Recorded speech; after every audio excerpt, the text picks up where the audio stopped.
were to be looked at by our descendants, like a Dead Sea Scroll in 1,000 years' time, what would you think it's worth telling that generation? Mind spins and spirals like the card cogito. I think, therefore, but do I even know? Hume said the sun might not rise in the morning. Patterns ain't proof, just habits we adorn. Russell's teapot floating out in the void. Invisible doubts that can't be destroyed. Belief ain't a bird and the skeptic employs. Question the noise, the cosmos ploys. Skeptic's eyes always peeping the fraud. Truth ain't handed down, it's wrestled from the gods. Doubts my temple, my faith is flawed. Think it through twice before I applaud. Induction wobbles like a table with no leg. Hume's knife cuts leave certainty begging. A billion white swans, blood black renegade. Shatter the mirror, the cracks cascade. Cogito feels strong, but is it really? Thoughts build castles, clouds act silly. Russell's pot spins in the ether so freely. Prove it exists or the claim's too dreamy. Am I the dreamer or the dream in the show? The car wrestled devils, still didn't know. Faith and senses, they play tricks on a low. Truth's a mirage in a desert of woe. When you are studying any matter or considering any philosophy, ask yourself only what are the facts and what is the truth that the facts bear out. Never let yourself be diverted either by what you wish to believe or by what you think could have beneficent social effects if it were believed. But look only and solely at what are the facts.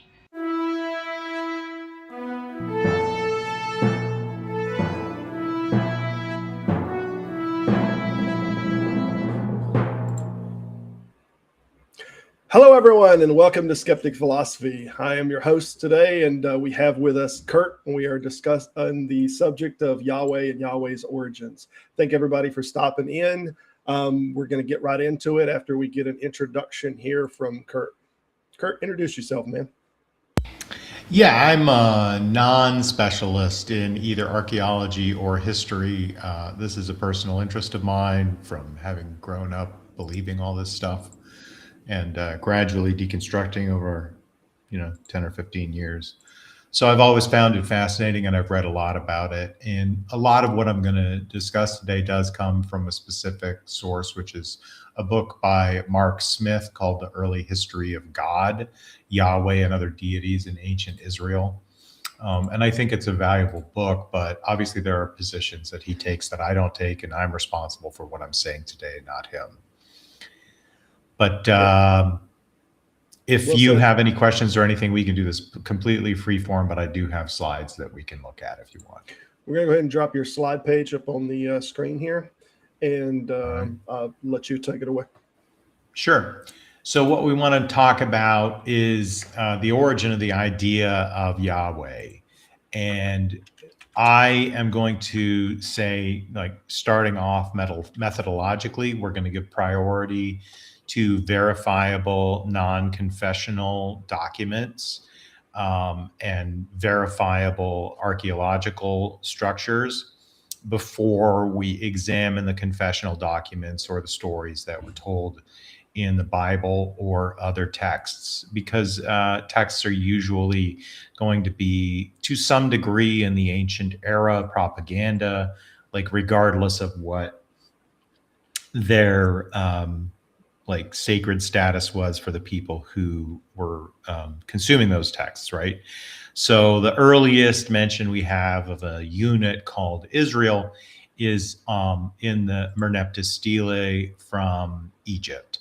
And in the Merneptah Stele, we see a description by the pharaoh Merneptah of his destruction of all the people groups and cities in Palestine around, I believe it's 13th century. I'm not 100% sure. 1350, I think, is where they placed that one. Oh, 14th century then. Okay, so this is in 1350.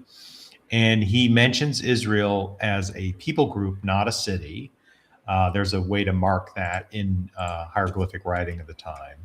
And he says that Israel is destroyed, his seed is no more, which, of course, we know was not true, right?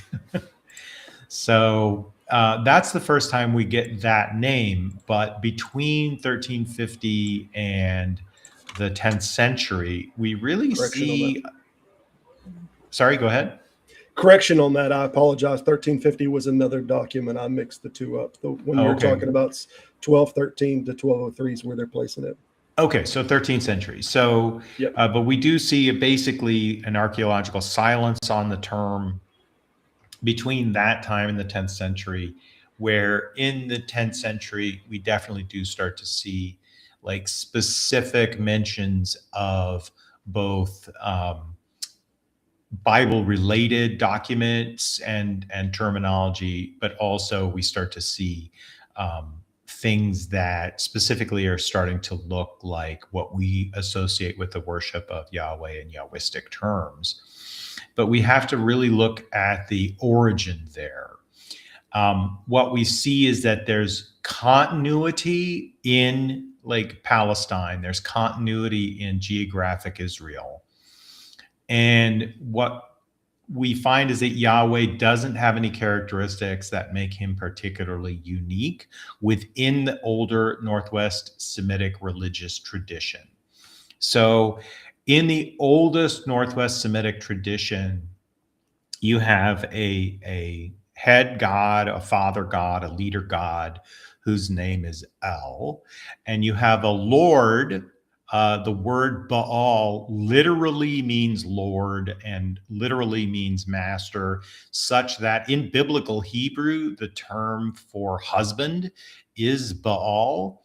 So it's very clear cut that this word was not anathematized or considered demonic by the people who spoke day-to-day Hebrew language. And what we find is that the biblical books that we have today, Genesis and Exodus, are explaining how things exist during the like late monarchic, early exilic period of the history of Israel, and not actual like historical facts that are documentable. They're not history. They just explain the patterns that the people who are living at the time that these books were being written would know as patterns. And that the idea that this story is somehow unique or tells the actual history of the universe is a much, much later ideological claim that doesn't seem to be current for people who believe in the tradition until after the Hellenistic era with Alexander the Great. And the way we know this is through the researches of a guy named Jonathan Adler, who works in Israel and has done extensive archaeological research.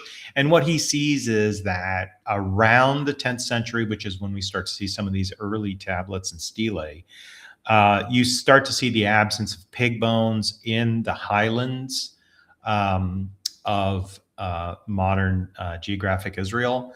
And so what he can see is that there's a moment there where a group that's previously continuous with the population surrounding it starts to differentiate itself by not eating pigs, but they don't necessarily stop being continuous in the rest of their behaviors with that group at that time. So we're going to say that narrative grammar matters more than just the name of a deity. If there's a stable structure and the Kurt, way the Kurt, deity... Can I get some clarification on something? Sure. The reason that it's significant that we're not finding the pig bones is because there's a cultural shift, right? Is what we're talking about. Yeah, correct. So this the would Deuteronomical recognition. We don't know exactly what the characteristics of the people group that Merneptah is talking about were, but we do see that in conjunction with that name, in the 100 to 200 years after that name is used, we start to see the disappearance of pig bones and highland settlements in what is like modern day Israel, right? So, and what I'm going to say here is that the narrative grammar of a god matters more than what the name of the god is, right? we have Superman today, right? But we know that Superman is also Clark Kent, and we know that Superman is also Kal-El. So it's the characteristics of the character that create that stable structure and shared tradition, not necessarily a specific name. So if I say that Thor has adopted the alias on Earth of Theodore Stevens, but he's really the god Thor, I haven't changed anything except the marker that I'm using to denote that god, right? And so if we deny that continuity, we're doing a kind of special pleading. We're saying, oh, I get that this person had all the same characteristics, or this god had all the same characteristics as the previous one, but they're actually a substantially different character. And that's not a literary move that I think is safe to make.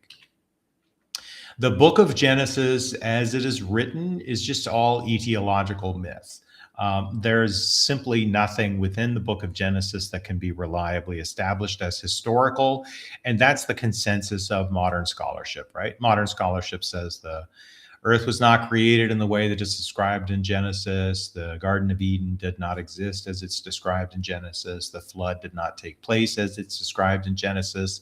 The Tower of Babel and the patriarchs, all of those things simply did not take place as far as we know. However, what they are is an explanation of how the world would have gotten to the point of the Deuteronomistic narrative. That's the central narrative of the Hebrew scriptures. And that narrative, we know, is formulated around the late monarchic period, the time of King Josiah in the 8th and 7th century, and then fully fleshed out in the time of the exile in Babylon, right? So we don't have any archaeological trace of any patriarchal narrative, and there is no Ugaritic or other narrative that suggests that there was a person named Abraham, a person named Isaac, or a person named Jacob who becomes Israel.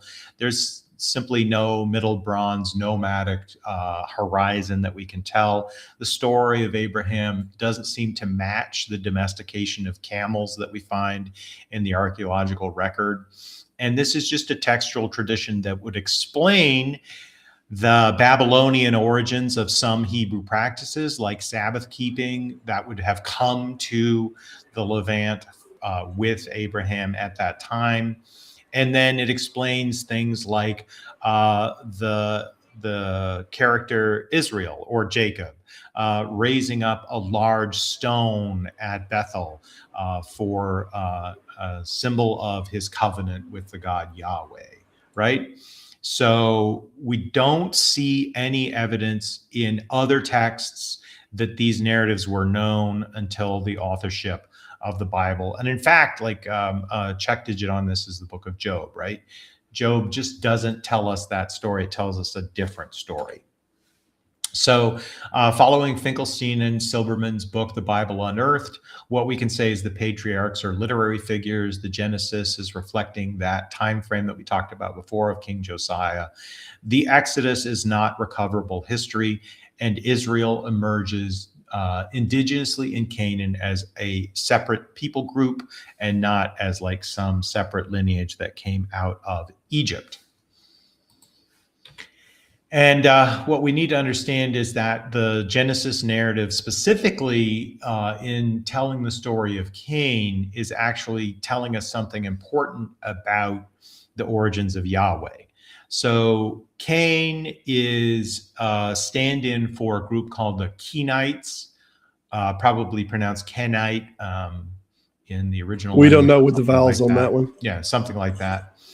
And what we can say from the Genesis narrative is that Cain is said to be the founder of civic living and metallurgy, and that he has a descendant named Tubal-Cain who creates bronze and iron.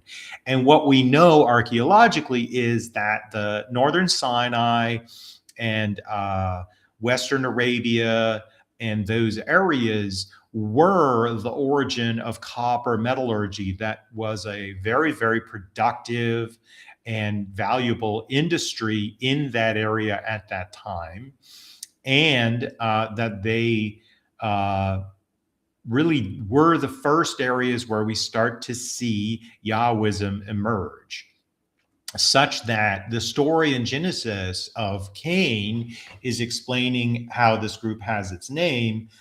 But there's another group that's associated with this area called the Edomites. So the story in Genesis of Jacob and Esau is an explanation of how Israel and Edom are closely related, and why the Edomites would also be similar in like linguistics and religious structure and believing in Yahweh, but be distinct and be like, in some ways, antagonistic to the Israelites, right?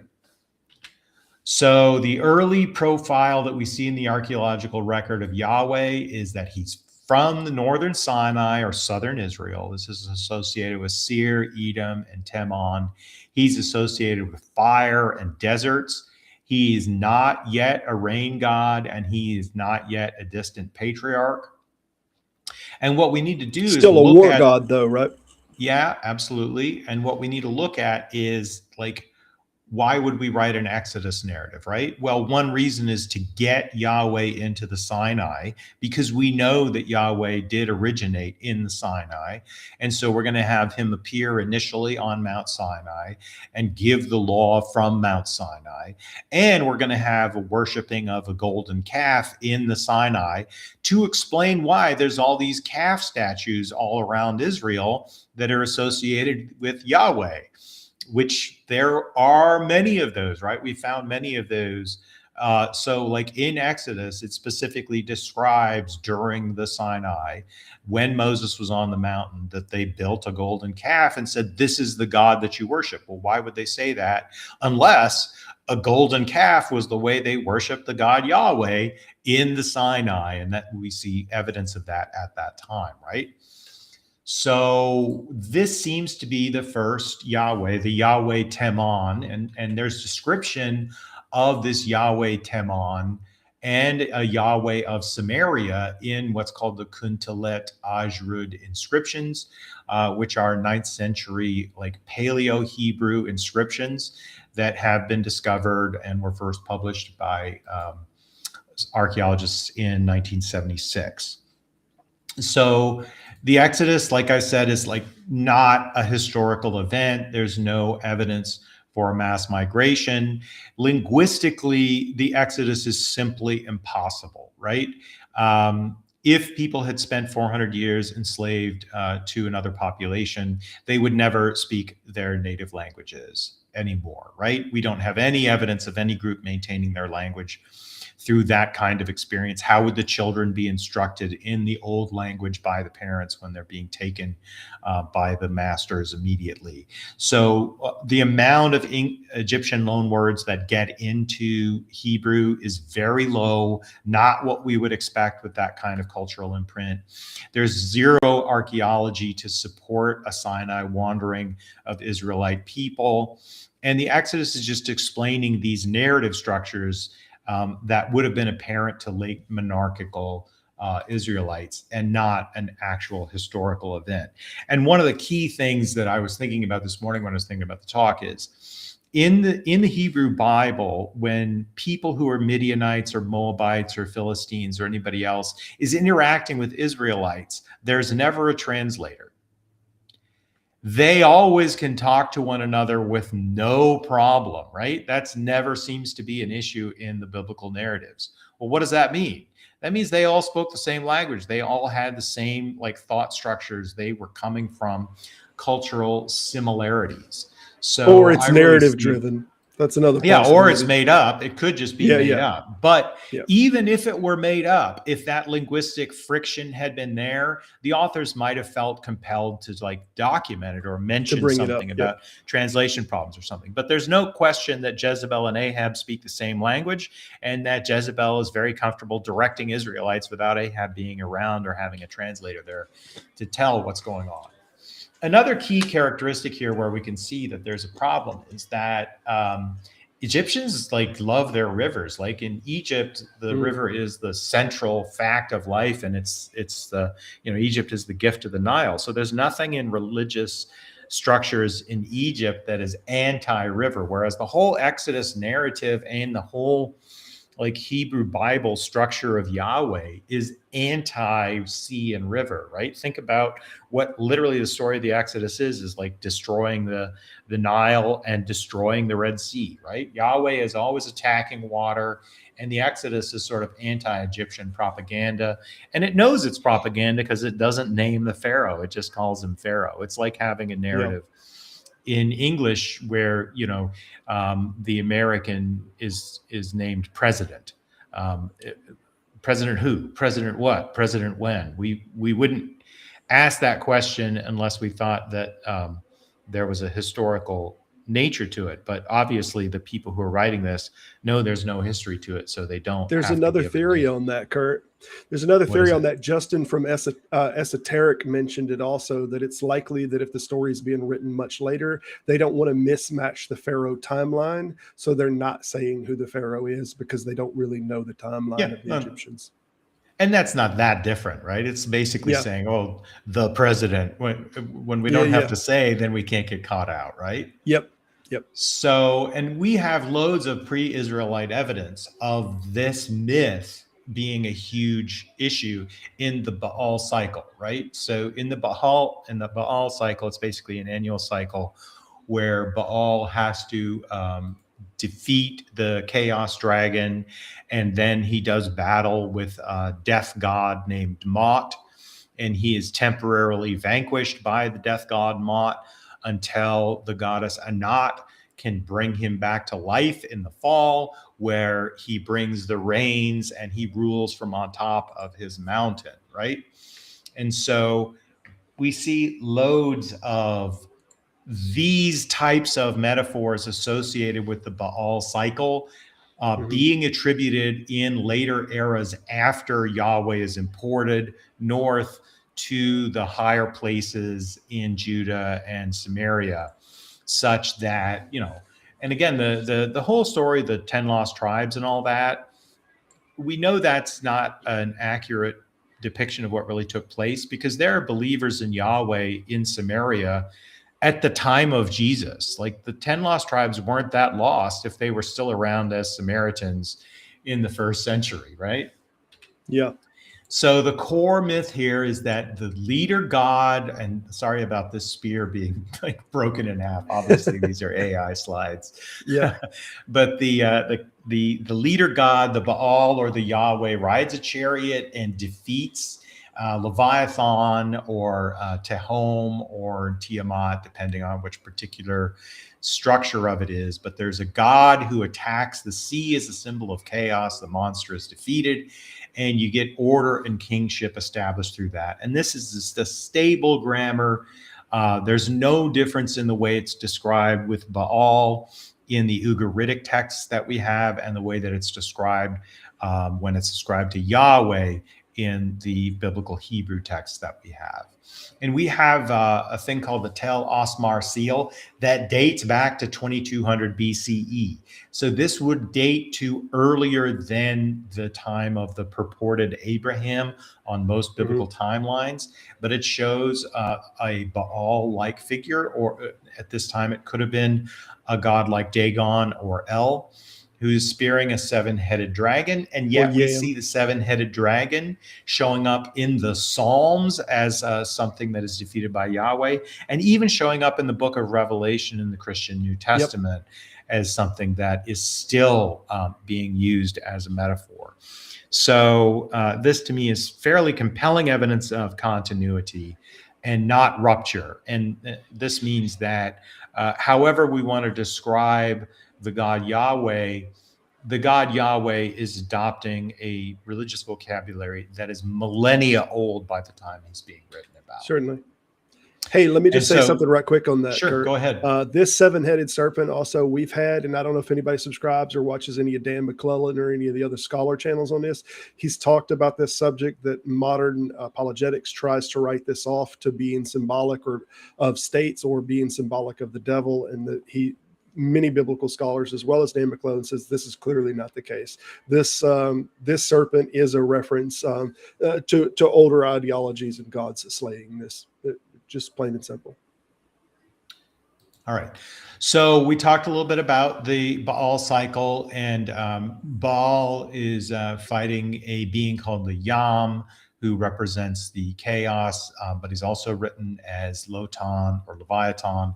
And then Baal battles with Mot, and after defeating Mot, the death god, his storm, war, and kingship are unified on a mountain called Mount Zaphon.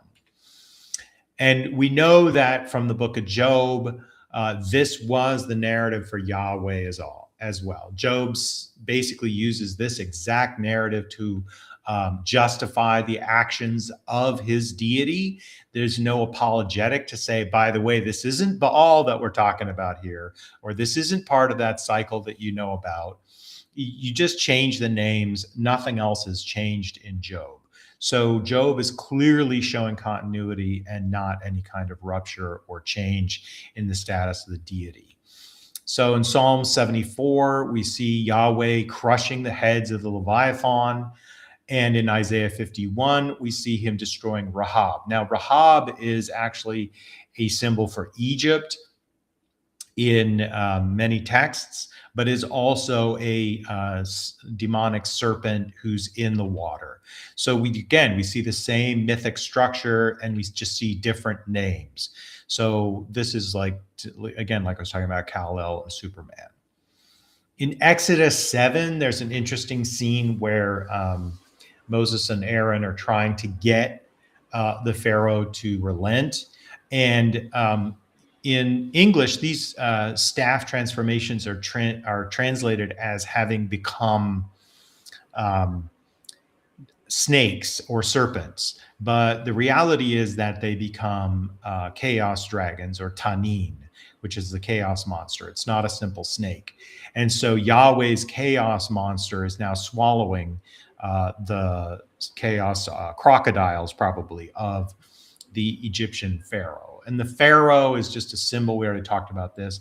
He's just an embodiment of an empire. This isn't a history. This isn't some sort of actual Pharaoh or Ramses the Great, as some people try to make it. He's just a mythic placeholder. So we talked a little bit before about Mount Zaphon, and Mount Zaphon is the home of the god Baal Melkart, who actually has a resurrection cycle where he falls asleep and has to be brought back awake. This is his cosmic mountain, and it's a place of storm and kingship and battle. And there is actually a psalm that describes Mount Zion being in the far north, which Mount Zion is not in the far north. And this may very well reflect a previous version of the text that actually was simply using Mount Zaphon as the mountain of Yahweh. And again, when we see like ancient polytheistic deity types, what we see is that it's very common for there to be a Marduk of Babylon, and then there will be another Marduk of the Hittites or something like that. We can see Dionysus for the Greeks, and then he's also in some areas called Liber, in Roman texts he's called Bacchus. Can you give us any specificity on this Marduk and what we're talking about as a role? Marduk was Babylonian, so he wasn't directly analogous to Yahweh. I'm just saying that different gods of different locations would still be considered the same god, but have different valences, right? So the best way to explain that is Dionysus for the Greeks is still the god of wine and the god of like festivals and things like that. But as Bacchus, he's the Roman god of wine and festivals, and he has slightly different depictions and slightly different images, right? So when we see this with Yahweh, where we talked previously about Yahweh of Teman and also Yahweh of Samaria, and obviously we know of Yahweh of Zion, right? So it's very likely that if the description of these gods is the same, and the structure of them having divine kingship, ruling storms, being war gods, and all that is the same, then their descriptions of the same god type. And in fact, we actually have late Hellenistic writers who argue that Yahweh was actually a form of Dionysus as well, and this was understood by Greeks at the time.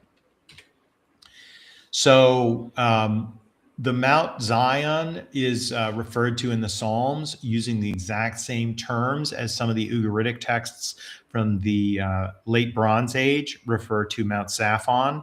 It's simply a mountain where the god enthrones his political power. And of course, that's exactly what Mount Zion is seen as in the Deuteronomistic narrative. And it's important for people to understand what the Deuteronomistic narrative is. The history of the Israelite monarchy is that it starts in the 10th century with the theoretical unified monarchy, which, if it existed at all, was much, much less impressive than what we see written about in the text. And then it's split into the northern kingdom and the southern kingdom. And the northern kingdom was characterized by kings like Omri and Ahab, who was of Ahab and Jezebel. And this dynasty was replaced a couple of times, but eventually was destroyed by the Assyrians, whereas the Assyrians did not wipe out the Jewish dynasty that was centered in the southern kingdom. And there were many southern kings who existed for 3 or 4 centuries. But eventually the final southern king was a King Josiah. And the story is that King Josiah, while reconstructing the Hebrew temple in Jerusalem, found a book. And this book was the book of Deuteronomy. But what scholars now see is that the author of the Deuteronomistic narrative was mixing and matching and created an entire history of the Israelite people. And so there are portions of this Deuteronomistic narrative that are present in Genesis, Exodus, present in Joshua, present in Judges, present in 1 Samuel, 2 Samuel, the Kings and Chronicles books. There are varying traditions that had been written about this, and it's all redacted together into a single narrative around that time, just prior to the exile. And so they're drawing from those traditions. And we had talked already about this. The Samaritan Yahwism was the same Yahweh using the same Torah. They just used a different mountain, but had the same mythic grammar. And we know there was a Yahweh of Samaria. We know there was a Yahweh of Jerusalem. And this Deuteronomistic narrative is trying to explain to people who are being taken into exile how this all makes sense. Baal's depicted as a bull, and Yahweh is also depicted as a bull. Golden calves were symbols of Yahweh throughout the monarchical period, and we have lots of archaeology of this sort of thing, but the theology has to suppress this, so we get an Exodus narrative where everybody has to drink like molten gold and die because they worshipped a golden calf, and this is all terrible, when in reality, probably it was just how people throughout the monarchic period worshipped Yahweh. Let me give a quick injection there, Curt. I wanted to let people know Genesis 49 and 24, where it says mighty one of Jacob. When it says mighty one, it actually says Abir Yah Aquab. And the Abir there that is translated as mighty actually comes from the root word of bull. And this was regularly used. There was a Hebrew word called koch that they could refer to him as might or force, but Yahweh God was regularly referred to as this Abir, that the might specifically had the connotation of a bull. So I just want to throw that's why a lot of scholars think there was a lot of association.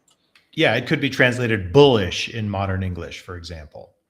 So the name doesn't show that there's discontinuity. Names track culture and power. It doesn't mean that there was any change in belief, and it's the structure of the worship that matters the most. So prior to Josiah, what we see is very, very simple, continuous architecture and archaeology, whereby at a sacred site, this site could be anywhere in the Palestinian area, you would see a standing stone, usually with either tree next to it or a pole next to it.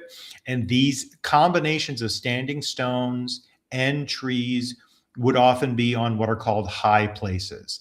And the tree could be referred to as a tree. Elah was the Hebrew word, or it could be referred to as an Asherah, which would be a pole put up to worship the goddess Asherah. And we see textual evidence of Yahweh being worshipped with his Asherah from both the northern Sinai and Samaria. Yeah. But Baal is also noted to have a consort who is also referred to as either Anat or Asherah in the Ugaritic texts. So all this is continuity. And one of the things that I like to point out is if Baal was the enemy god of the Israelites during the monarchic period, how could they have that as the functioning lingua franca word for husband, right? You have to recode those types of words if they're common words, if they're anathematized, right? Look at English. The word for rabbit up until the 19th century was coney, and it rhymed with honey and money. It was pronounced the same way. But in the 19th century, it became not a great thing to go around saying cunny this, cunny that, cunny the other, because it started to sound like a swear word, right? So we had to find a new word to call that long-eared little lagomorph that bounces around. And so we developed the word rabbit. And so we had to recode this relatively unimportant concept of this animal that jumps around because of a slightly negative association with something. And we can see that also like with many other words that just stop being used because of their phonetics, right? It's just not a great look to use how the word sounds in modern English. Well, if Baal was the enemy god, how could it be also the name for master and servant and Lord in biblical Hebrew? It just doesn't make sense. So what this is all these prophetic narratives against Baal and against all this stuff are just a later tradition trying to anathematize a previous tradition. And you see the Bible is loaded with getting rid of these standing stones and poles and high places. And again, in Josiah, like what's King Josiah such a great king and God loving him so much for? Because he gets rid of all the standing stones and poles and high places and groves where people are worshiping. Well, the analogy for me is like, we don't have a lot of people who are writing physics books about why the luminiferous ether doesn't exist anymore. Like that's just not a live thing. So it would be very unusual for someone to come out with a book in 2026 that says the ether is bullshit, you know, because there's no one around who's like believing in the ether. We don't need to outlaw it. We don't need to ban it. We just like don't pay any attention to it because it's not a thing. So if King Josiah is going around getting rid of all this shit in the 7th century, it probably had just existed throughout the monarchic period and it wasn't a big deal. And that structure of like belief has to go continuously with the structure of Baal. The Christianity even there continues the same grammar, right? We have the same chaos defeat in imagery in Christianity. In the book of Revelation, we see the same vindication where like the order of the universe is recreated once the chaos serpent is defeated in Revelation. And even Mark lacks a bodily resurrection, which is what we see with the traditions of Baal or Tammuz, where it's just a seasonal cycle. Mark may not even be writing what he considers a historical narrative as much as an allegorical one. So if we find in 1,000 years that there's a flying invulnerable hero named Dumbledore who can leap tall buildings in a single bound and can get shot with bullets and they bounce off of him, and he's originally from a planet called Kryptonite, and he has like a girlfriend whose name is Bois Bane, we're not going to say, oh, I don't know where that came from. That must have been a completely brand new tradition that no one had ever thought of or even imagined. It was an entirely different thing from Superman. It couldn't have had a continuity with that. We would recognize literarily that that's a ridiculous position because literary analysis allows us to see that continuity. So what we see is that Genesis is a myth. It's an etiological tale. It's not historical. Exodus is a political theology to explain to the people at the time of Josiah and the early exile why things looked the way that they did. Yahweh is just an inherited deity who gets into the like Highland culture of modern day Israel by diffusion and combination of Yahwistic traits from the northern Sinai and Baal traits from the greater Levantine. And the story that we see in the Bible is an attempt by people who were literally genius level artists, right? The art level here is spectacular. It altered the world in a way that almost no other art has in human history. But it was not a unique history of a unique people who'd been picked by a unique God.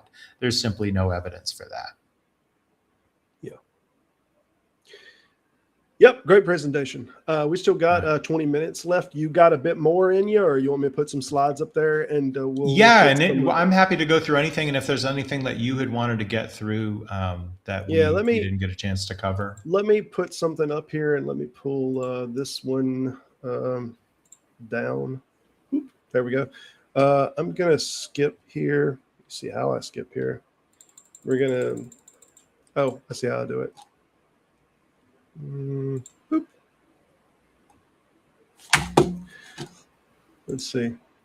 So I wanted to make a few things clear that we had talked about kind of along the way.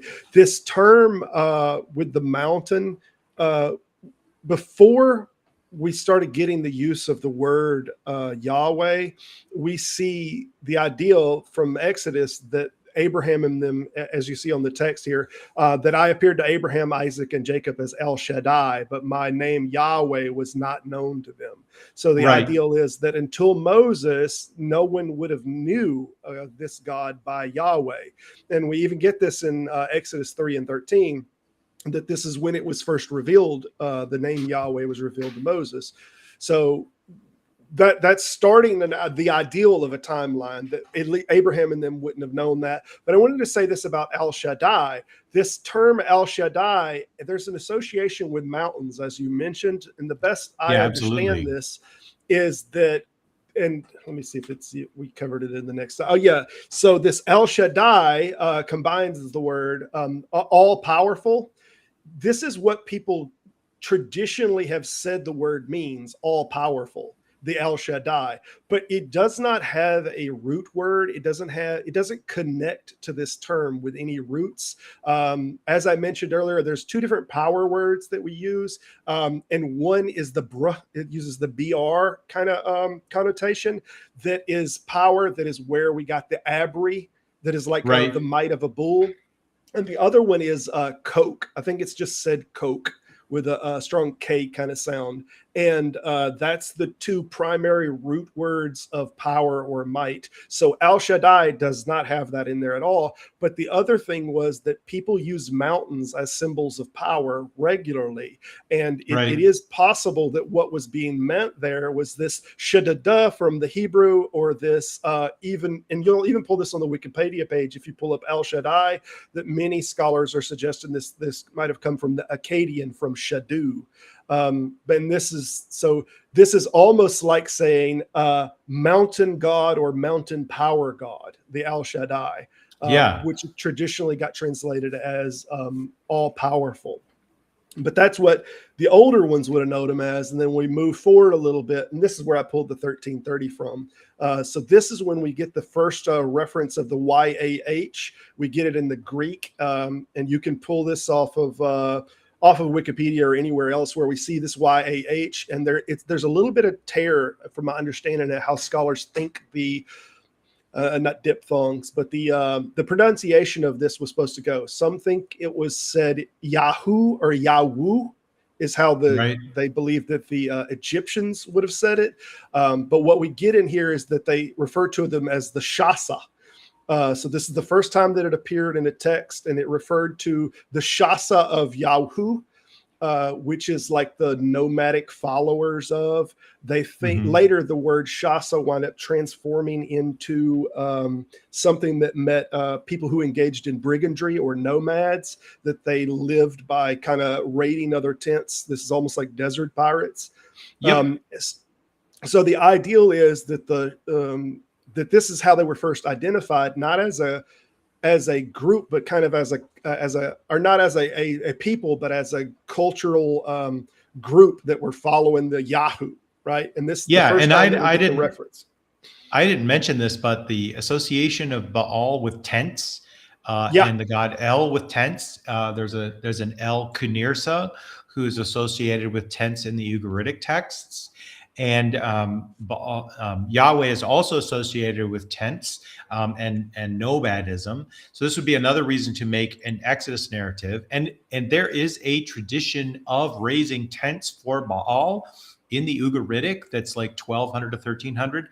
That definitely predates the Jewish ceremony of Sukkot. And Sukkot obviously persists, to today.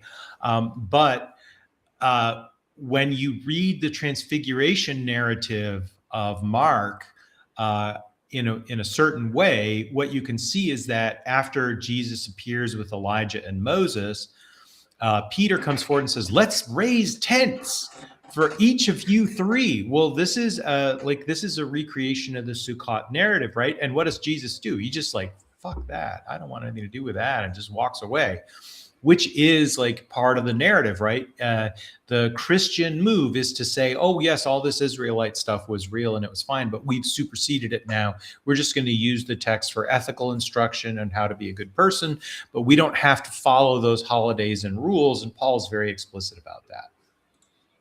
Yeah. So this is what he was talking about. This is one of the tablets that he was talking about earlier, not to be messed with the Mesha, but this is the one that first mentions Israel. So it's the first, we still don't get a connection yet with the Israel people and Yahweh. The dating on this one's 1230 to 1203. This is BCE, so we're counting the time backwards. And in this one, you'll see where the Israel's highlighted. Israel is laid waste. Its seed is no more. And goes on from there. So this is the first reference that we see of Israel in any text. Is the oldest known location of the term. And that's correct. And this is a good translation. There's no good way to translate it appropriately in English, but some of these are place names and some of these are people names, and that is carved out in the Egyptian. And Israel is a people name, not a place name. Right. It's a people name. So now the first time that we actually get the name that we're positive that this is the name. We think we saw the Yahoo association. Some scholars are divided on this, but I think we've gotten something of a consensus that the Egyptian texts that they were referring to Yahweh. But there are some that are still primarily in the Christian group that they don't. They reject that. This is kind of an uncontested one. And this one, we get this one.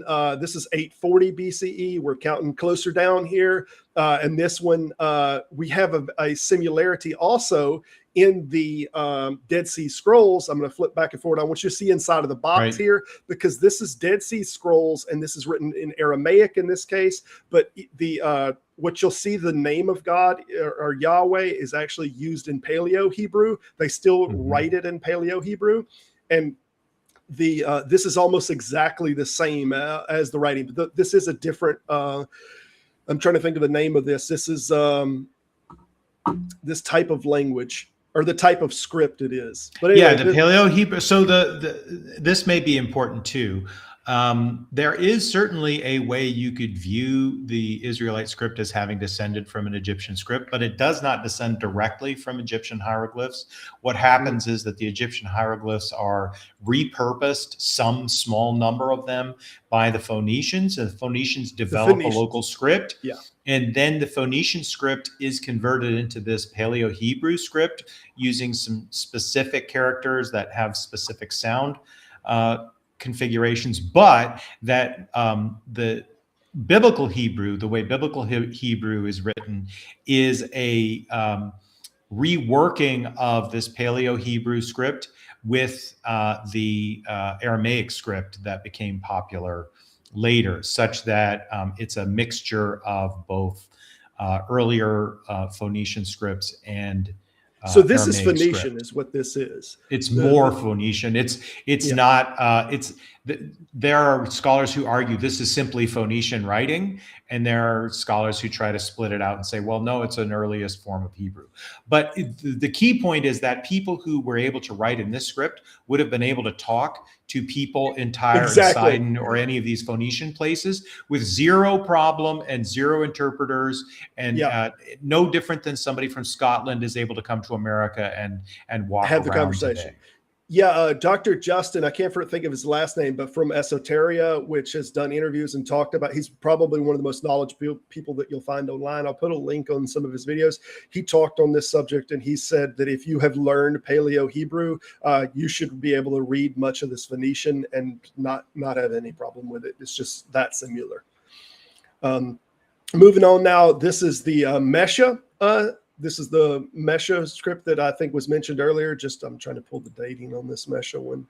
Thought I had this. Oh yeah, we already had this one back. So this is the 840 Mesha script. I tried to color code these so that I didn't mix these damn things up. Right, and the Book of Ruth actually makes no sense unless this linguistic phenomenon is happening, right?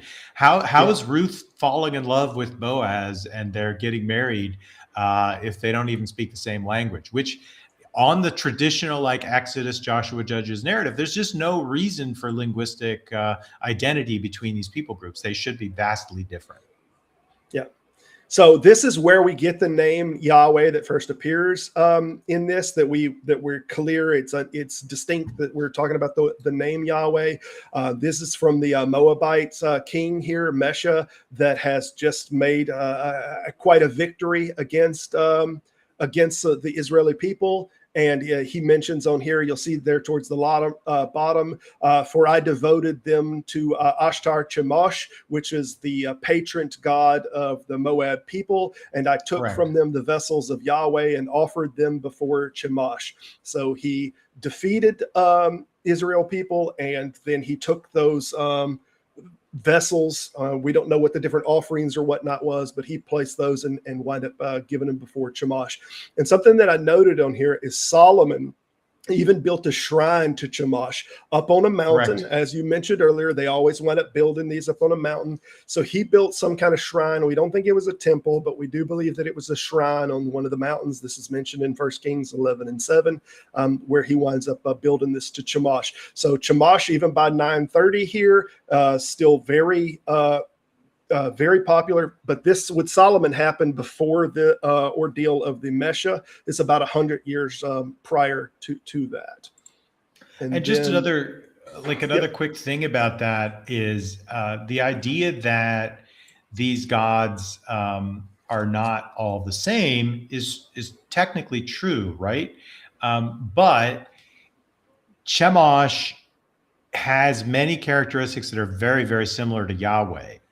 And like if Solomon is doing this at this time in the biblical text, and there's like all this upsettedness in the Deuteronomistic narrative about that, what we should see is like complete anathematization of that sort of activity by the 4th or 5th century. Oh, absolutely. But what we don't see is that exact thing, because the Elephantine papyrus show conclusively that there is worship in Egypt by a Jewish population that's corresponding with Jerusalem.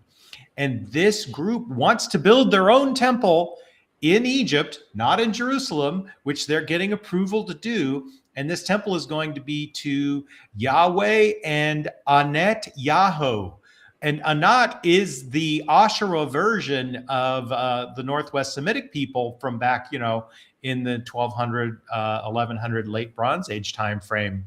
And people had like no problem worshiping this goddess consort of Yahweh in Egypt long after the exile.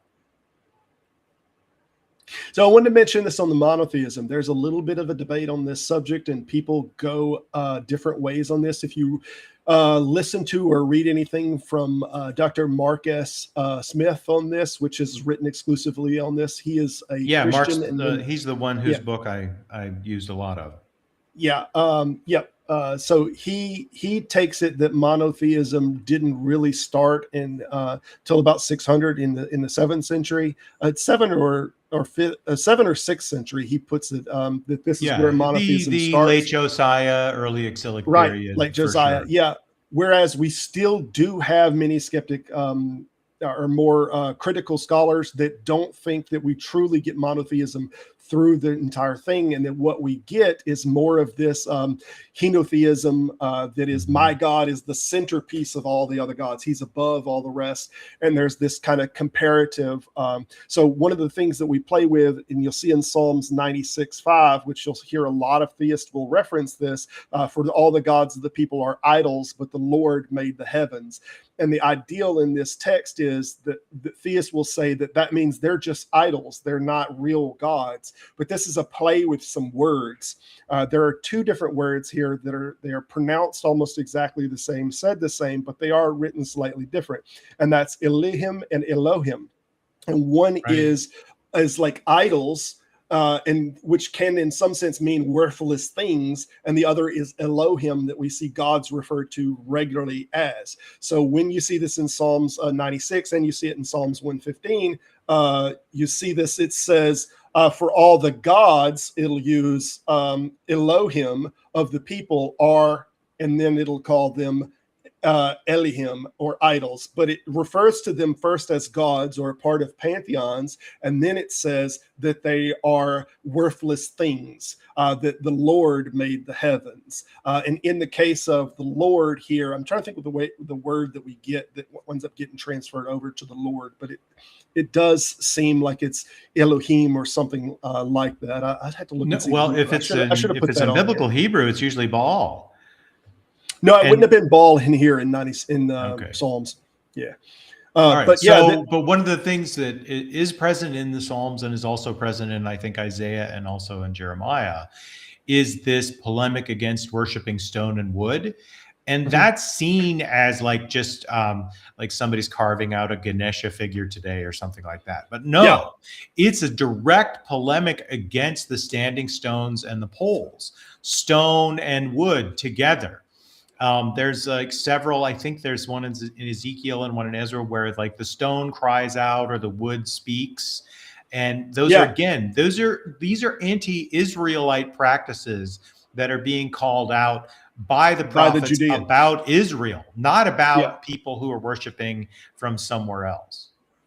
Yeah, let me draw a little better line on this subject so that some of y'all understand what we're talking about. So there is a little bit of a division between the North and the South worshipers of Yahweh that tends to develop here. And what we have is we have the Israel people and we have the Judean people. And this is kind of the North and the South have different ideas about. And the South does not like symbols. They don't like the graven image things. They don't want the symbols of the bull to be associated with Yahweh. Whereas the North and the Israel area, this is not a problem. They're all in on this. And we've had some scholars that suggested that the golden calf, the whole text of the golden calf is a dig from the southern followers on the northern followers, that they make idols of calves and whatnot unto Yahweh, and that this is a dig on that. So we have kind of a division on this. And then when 722, when we get it's not the Babylonians. Who is it that comes in 722 and winds up taking the Assyrians? Israel? The Assyrians come in, take control. King Hezekiah era. There you go. So then you have a flight from Israel that winds up being, they come down into the southern area, they come down into Judea, and they are absorbed. They are opened arms, they're let in. But then there's this opportunity for reform. Now we have everybody that's come down here. We're going to get rid of all these idols. We're going to get rid of all this. And then we found the scrolls of Deuteronomy and so forth. Just trying to help put some of the timeline together. We are going to be open here in just a few minutes and let other people come in here. I'm going to go ahead and grab the link to see if somebody does want to come up here on the.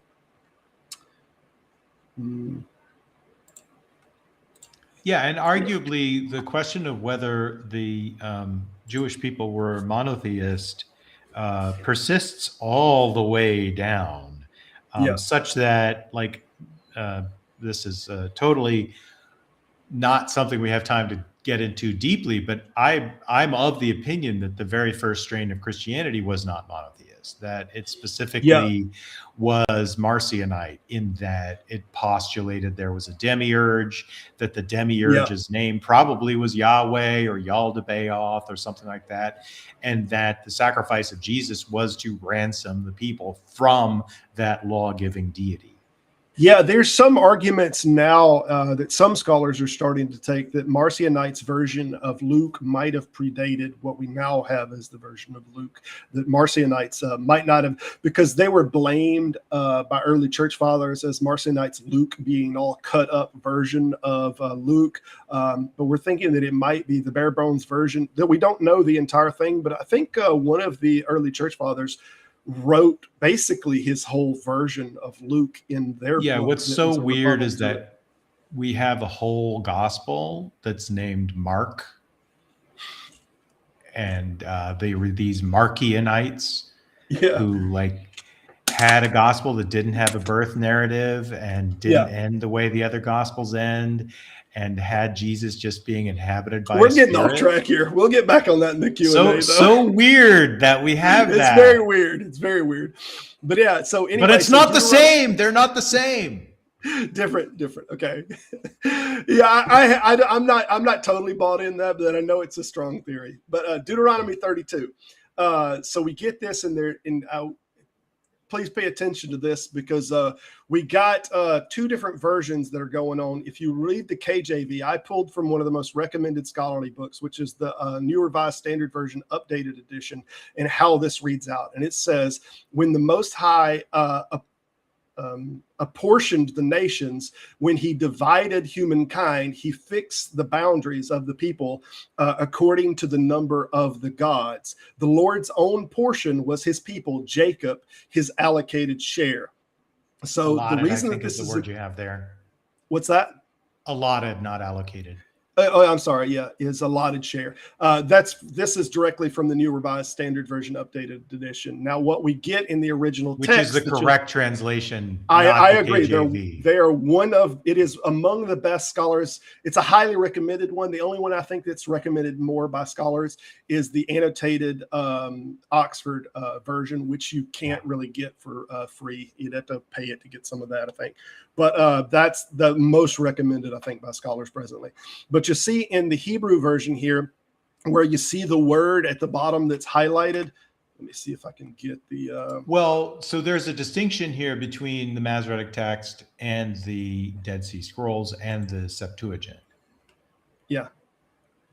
So what we have is the sons of Elohim, or sons of God, is the best translation that we get here. And this is where the New Revised Standard Version says, according to the number of gods. Now the KJV winds up translating this as that he divided them according to Israel, or something like this. Yeah, but that's because they're following, not make any sense. They're following the Masoretic text.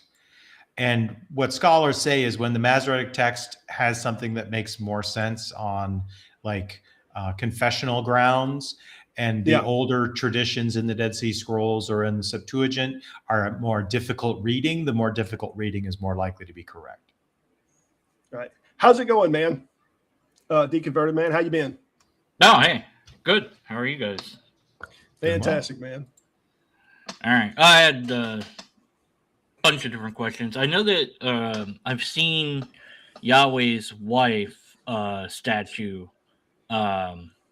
online. Do we have a statue? You talking about Asherah? Yeah, sure. Yeah. Do we have a statue of Yahweh? I couldn't remember if we did or didn't. Yes.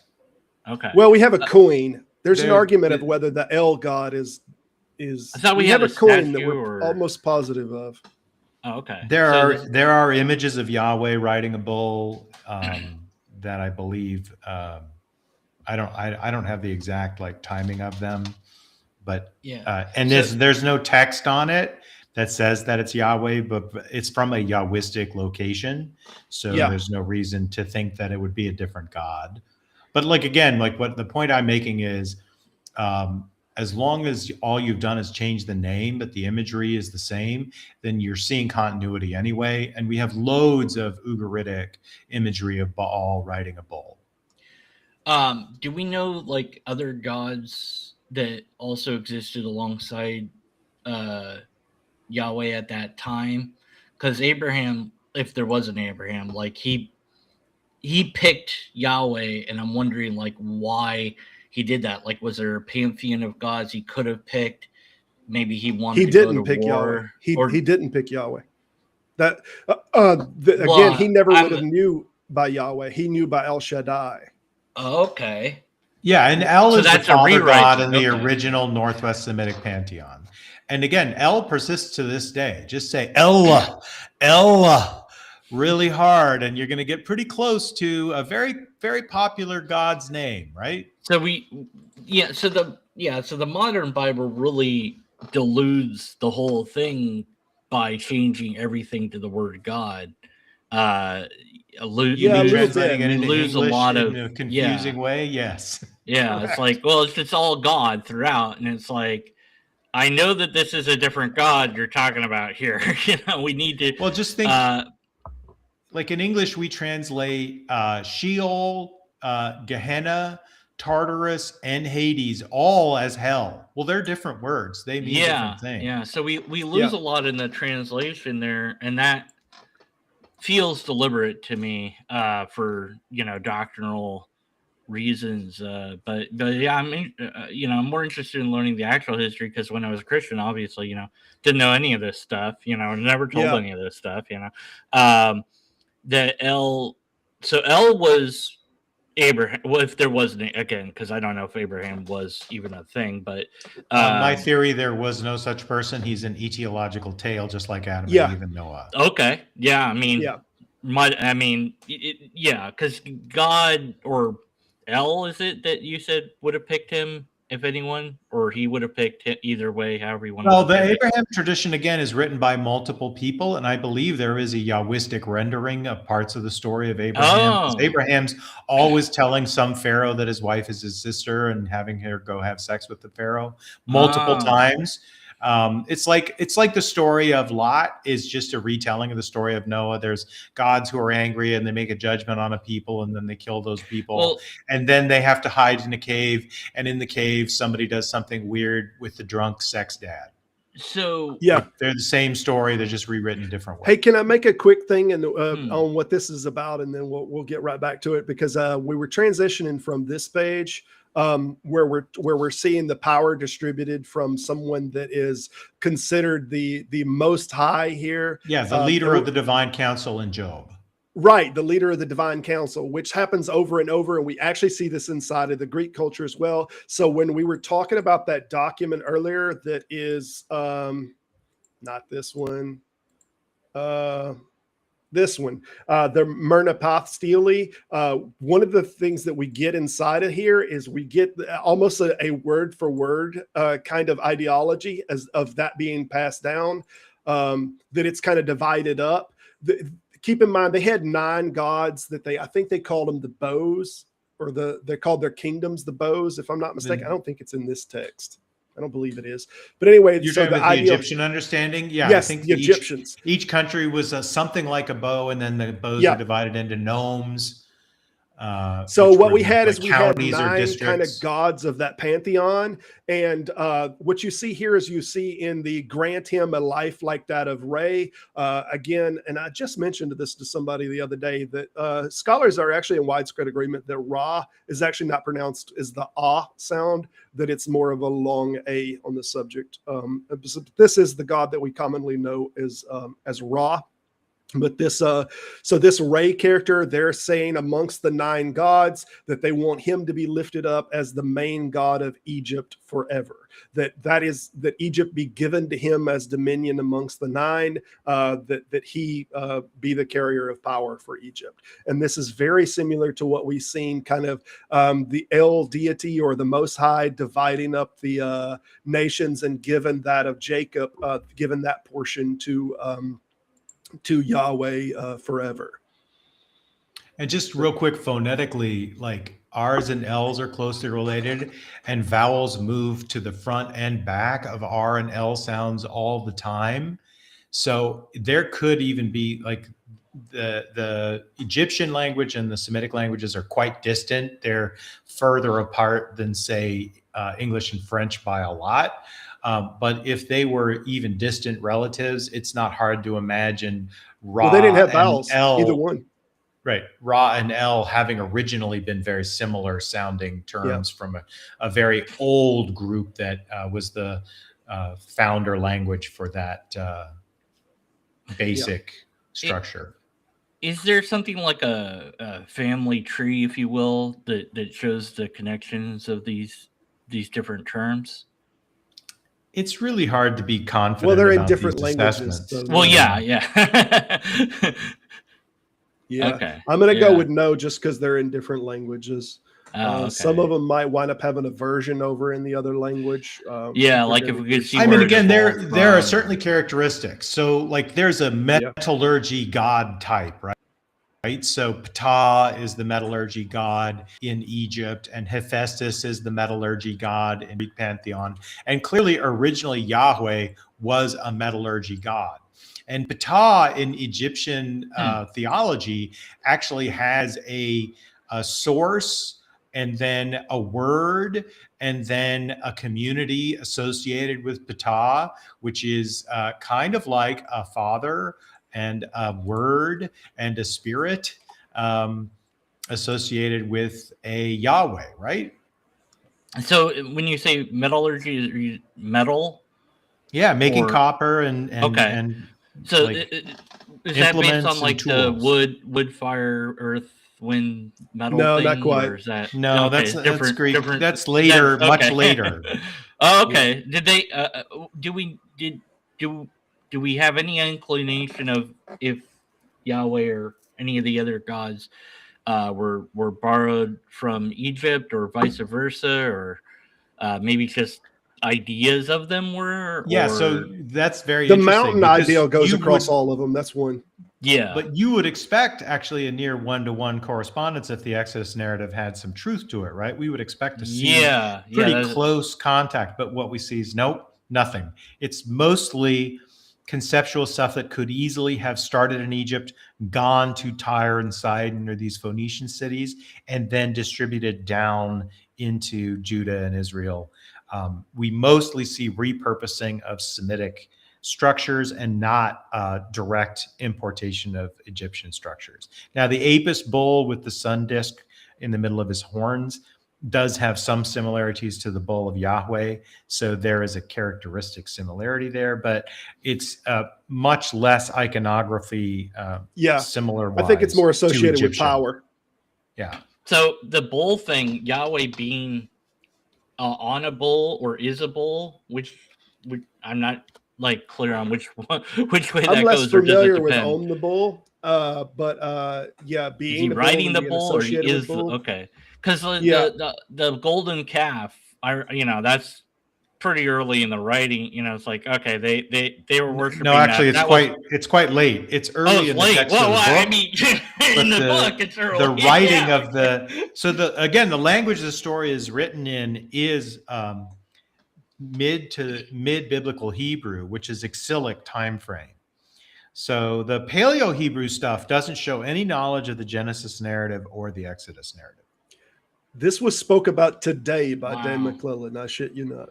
Wow. He made a video talking about this. The order that we're presented, as if it's this finished text, and when you're a Christian, you're just completely fed this whopper, multiple whoppers of the ordering of the books of the Bible wasn't completed until the 4th century CE. And the way the books of the Hebrew scriptures are put together in the Septuagint that becomes like the Christian scriptures is consciously edited to make the story of Christianity match with the story of the Hebrew Bible. Especially in Matthew. That's undeniable. I guess one Hebrew scriptures, Hebrews don't put Malachi as the last book, but the Christian scriptures always put Malachi as the last book because you need that prophecy about Elijah coming to forerun the Messiah as the last thing in the Hebrew scriptures before you start reading Matthew. Wow.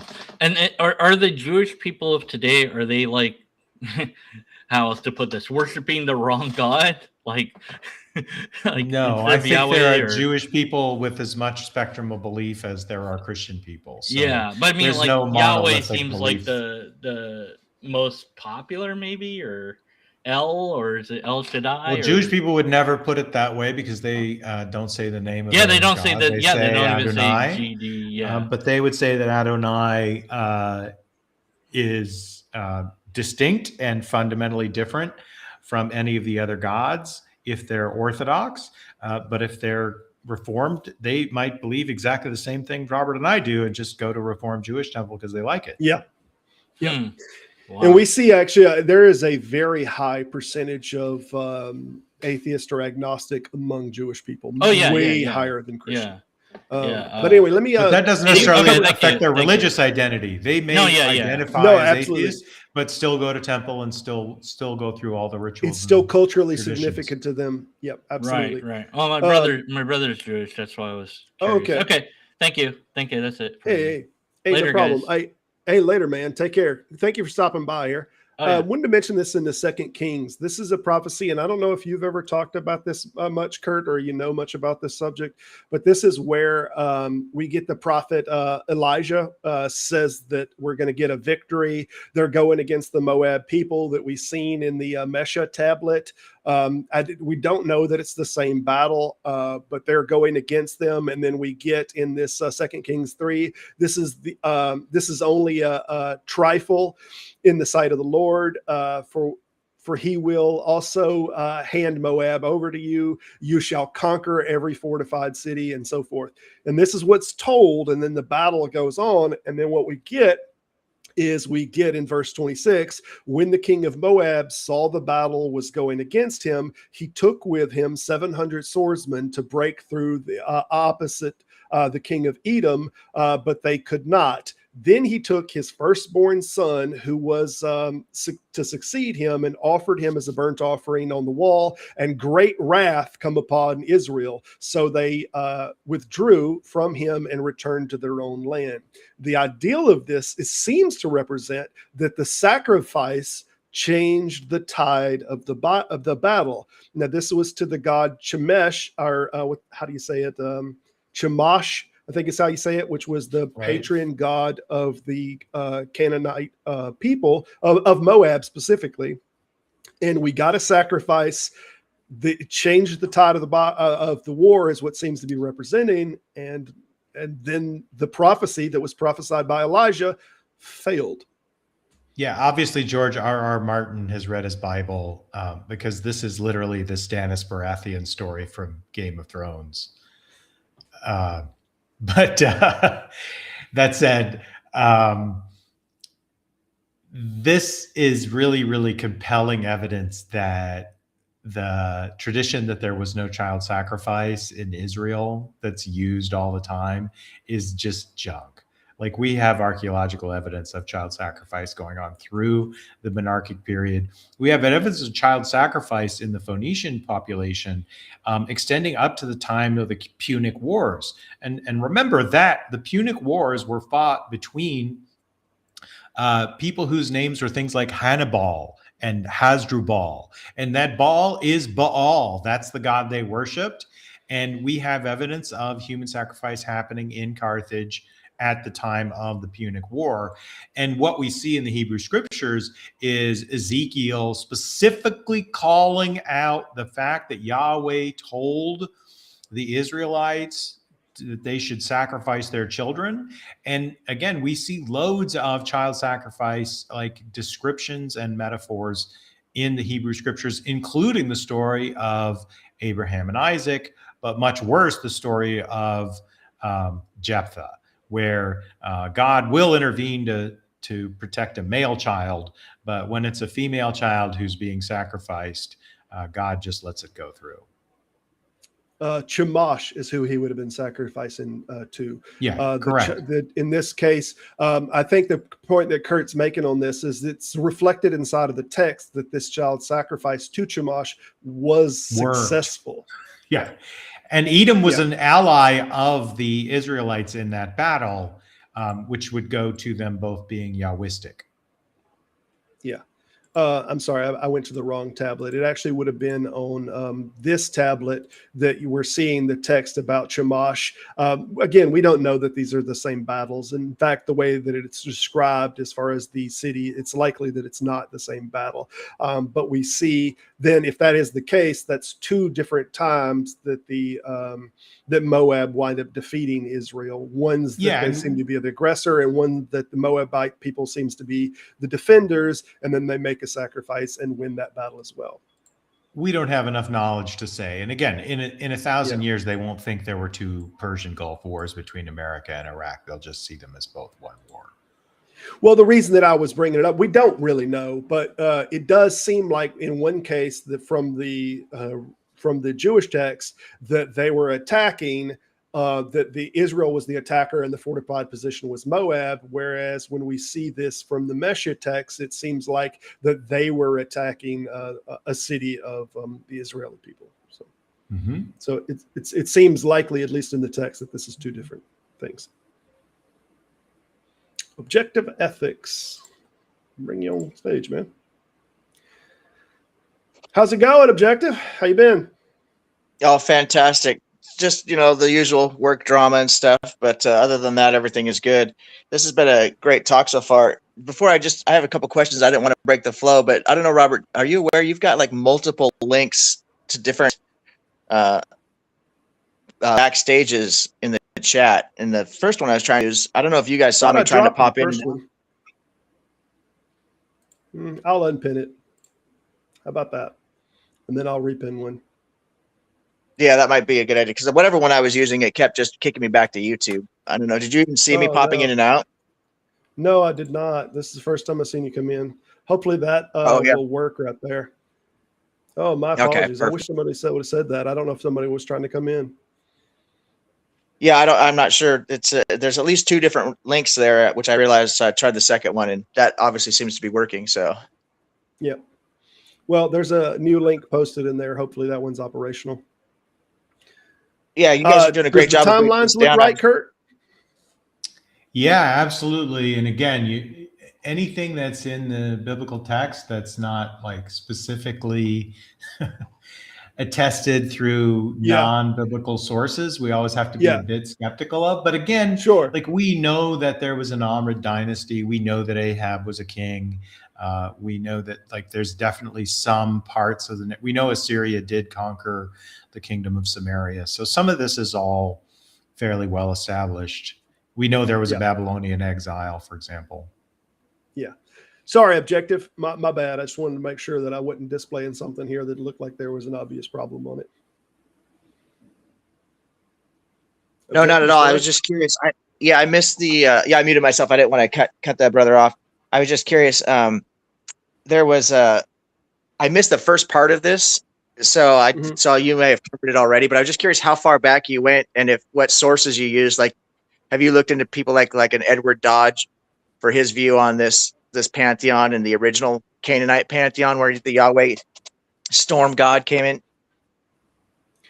Well, a lot of it's speculation. Curt covered most of this subject, but a lot of that is speculation as far as what we have on the timelines where the YHWH showed up as the 1350. We saw that inside of Amenhotep III, if I'm not mistaken, Kurtz. We saw it in his shrine made to him, or his temple. So that's where we would have saw that on the it was written on a wall, if I'm not mistaken. So that's where we get our 1350 Shasu reference.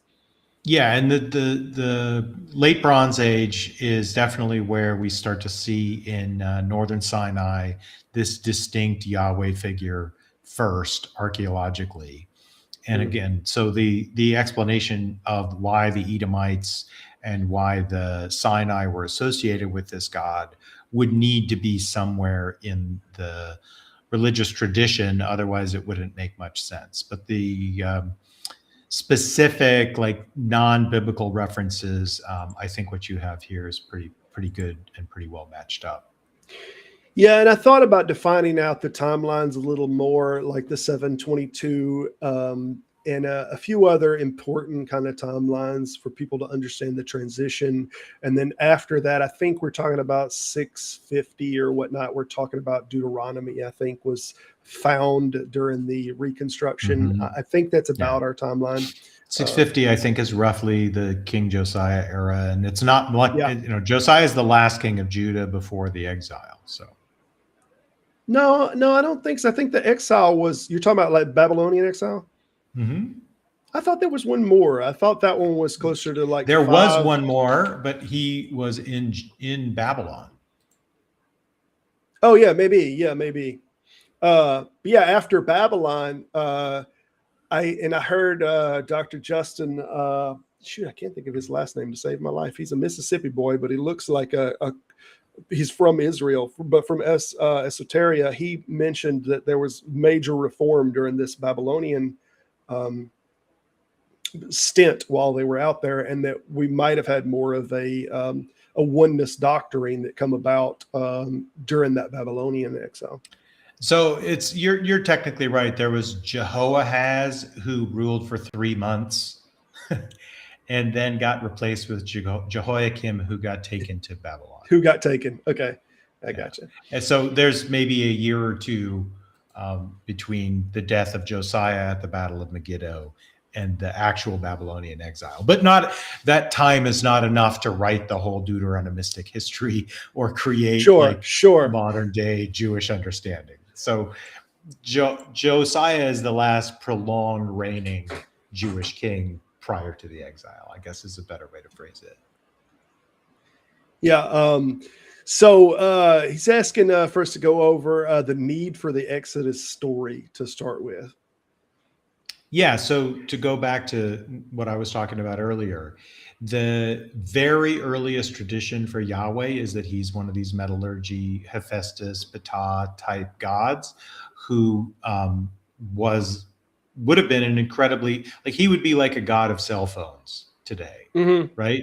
Because during this era, like copper and bronze are the most powerful, the most mighty instruments. Absolutely. And so when these people are fighting over how best to get agricultural implements and how best to build like homes and structures and how best to get weapons of war, they're going to be making them out of bronze in this era. So that would be a powerful god. And the tradition of Yahweh comes north to like the high places in Judah from the Sinai. And so you need a story to explain the origin, right? And he's associated with bull iconography. But as he gets into Israel and Judah, he gets these other attributes associated with the storm god Baal, such that during the monarchic period, I think Yahweh is a catch-all deity who begins to take on elements of the god El in his various forms, elements of Baal, elements of the original metallurgy god. And then also, as the tradition becomes more monolatrous on Mark Smith's categorization, he takes on characteristics even of Asherah, where there's a statement, I think, in Genesis 49, where Yahweh is being praised for his breasts and womb. Yeah, I think that's the only place that we have a kind of femininity. There's a female reference that we have to this god character. I think other than this one, I think they're almost exclusively male.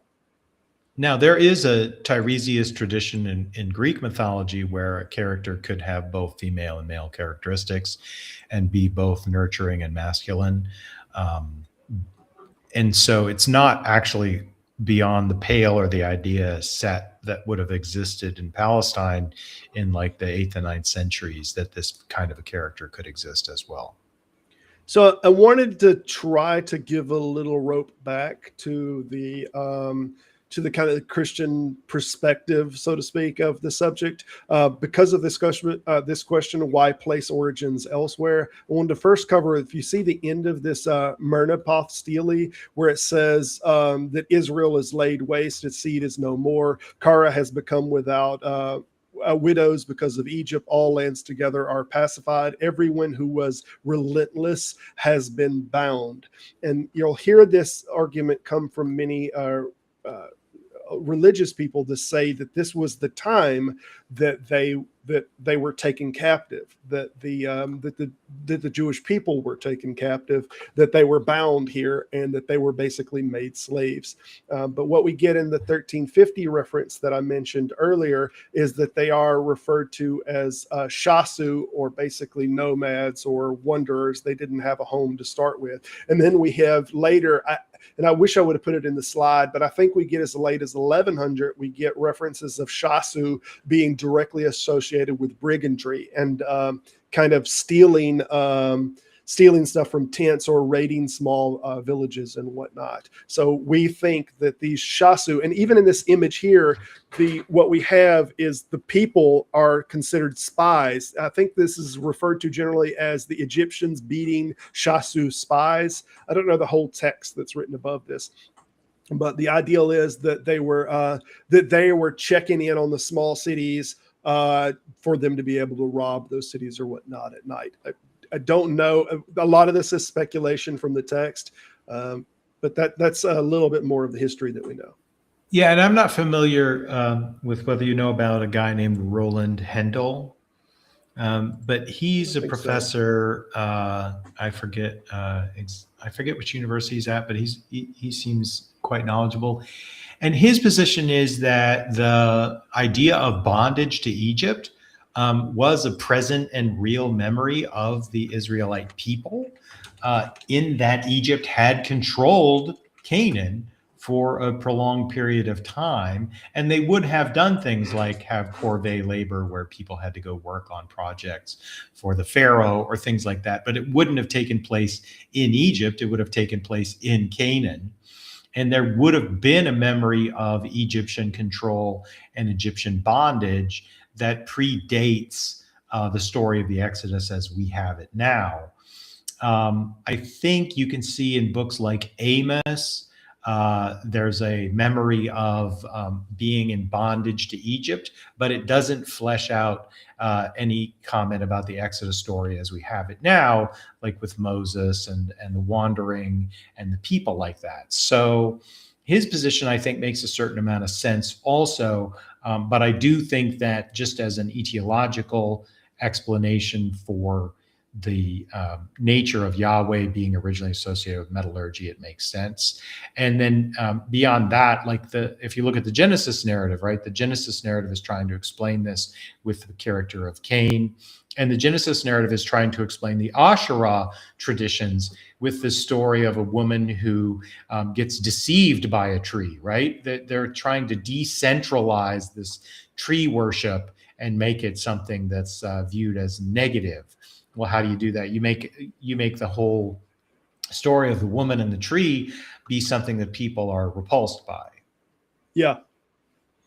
Yeah, the tree thing, I was curious how much association as far as the culture was with the bush being the one that was lit on fire, in that narrative to start with. But there was definitely this big kind of tree thing. Yeah, so the best stuff that I've seen on the burning bush is that's almost certainly an exilic construction that was written after exposure to Zoroastrianism, because in Zoroastrian texts, the god almost always appears in an unextinguished flame that burns eternally. So probably that particular portion of the narrative would be quite late and not something that would have been understood by people. Is anyone having problems joining in the monarchy area? I'm sorry, Curt. I think I'm having some problems with the link here, or something's going on. Has anyone tried to join that they're having any complications with joining? It seems like even Objective said that something happened, that he was kicked. So I'm not sure if this has anything to do with me now running on this Twitch as well, but I sure hope not. Well, just to go off what he posted in the chat, yes, absolutely. The Chokhmah figure in Proverbs is a feminized version of wisdom that people, including Mark Smith, have associated with the Asherah figure. And this might have been an earlier tradition that was just describing Asherah, and the name was changed. But there's a reason that the temple, the Christian church in Constantinople is called Hagia Sophia, because the wisdom in in Jewish tradition, the Chokhmah becomes the Logos in Christian tradition. And the Logos, of course, then is one major portion of the Trinity.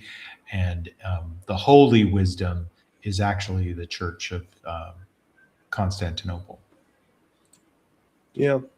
Well, hell, Objective, I don't know what's going on, man. Is the link is just not working? Let me try one more time here. Copy that link. I have never had this problem. Yeah, it's the one that I have that worked was the ER-RZPS-WYT, and I think that's the one you have the link for in the chat, right? Oh, you know what? I wonder if this is the problem that people have been telling me about with cell phone connection and restream. I wonder if that's because Austin Sims mentioned that he that never would work right for him, but he didn't say really what it was.